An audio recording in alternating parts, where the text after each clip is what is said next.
গুম খুনের দায়ে শেখ হাসিনা সহ অভিযুক্তদের বিচার না হলে আবারও অন্যায়ের সুযোগ তৈরি হবে মন্তব্য করে বিএনপির ভারপ্রাপ্ত চেয়ারম্যান তারেক রহমান বলেছেন, বিএনপি ক্ষমতা এলে সব অন্যায় জুলুমের বিচার নিশ্চিত করা হবে।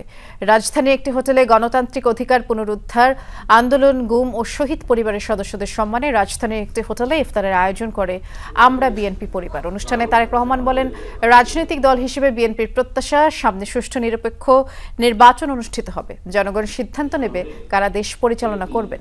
তিনি বলেন, আগামীতে যে সরকারই আসুক সে মানুষগুলো দেশের মানুষের অধিকার প্রতিষ্ঠার জন্য নির্যাতিত হয়েছেন, তাদের অবশ্যই বিচার নিশ্চিত করতে হবে এবং সবাইকে ঐক্যবদ্ধ থাকার আহ্বান জানান তারেক রহমান।